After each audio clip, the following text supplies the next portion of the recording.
আসসালামু আলাইকুম সম্মানিত দর্শক শ্রোতা। এই মুহূর্তে দেশ ও প্রবাস থেকে দূরেও কাছে যে যেখান থেকে আমাদের এই ইন্দোনেশিয়ান স্মার্ট নেপিয়ার ঘাসের প্রতিবেদন দেখছেন, সকলকে আন্তরিক শুভেচ্ছা অভিনন্দন জানাচ্ছি। দর্শক শ্রোতা, যেই ঘাসটি দেখানো হচ্ছে এটি হলো স্মার্ট নেপিয়ার ঘাস। এটি হলো মূলত ইন্দোনেশিয়া থেকে বাংলাদেশে আমদানি করা হয়েছিল। দর্শক শ্রোতা, এই ঘাসটি খুবই নরম মিষ্টি ঘাস, রসালো ও স্বাদযুক্ত। বিশেষ করে এই ঘাসে রয়েছে 22 থেকে 25% মতো প্রোটিন এবং এই ঘাসে একেবারেই দার কম। দেখেন দর্শক, একটি কথা বলি, অনেকে বলে থাকেন যে স্মার্ট নেপিয়ারে দার নেই, আবার ওই যে দেখেন সামনে রয়েছে গুয়াতিমালা, আবার অনেকে বলেন যে গুয়াতিমালা দার নেই। দর্শক শ্রোতা, সব ঘাসই কিন্তু দার কম বেশি থাকে, তবে যখন ঘাসটা বয়স কম থাকবে তখন কিন্তু ঘাসের দারটা কম থাকে, একেবারেই কম থাকে। আর যখন নাকি আপনার ঘাসের বয়সটা বেশি হয়ে যায় তখন কিন্তু সব ঘাসই দাঁড় হয়ে যায়।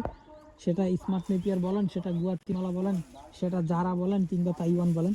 তো দর্শক, বিষয়টা হলো আপনারা যত কম সময়ে বা অল্প বয়সে যখন গাছগুলো কেটে খাওয়াবেন তখন আপনার একেবারে সীমিত বা কম দাঁড় থাকবে। আর যখন আপনারা বয়স্ক করে কেটে খাওয়াবেন তখন কিন্তু দাঁড়টা বেড়ে যাবে। দর্শক শ্রোতা, এই যে দেখেন পাশেই গুয়েতিমালা ঘাস রয়েছে।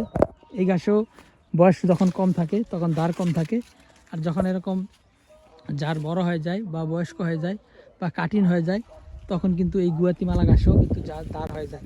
তো দর্শক শ্রোতা, ওই যে সামনে দেখতেছেন লম্বা লম্বা, ওগুলো হলো জারা ওয়ান হাইব্রিড। ওই জারা ঘাসও সেম ঠিক একই, বয়স কম যখন থাকবে তখন দাঁড় কম, যখন বয়স বেশি হয়ে যাবে তখন ওই জারা ঘাসেও কিন্তু দাঁড় হবে।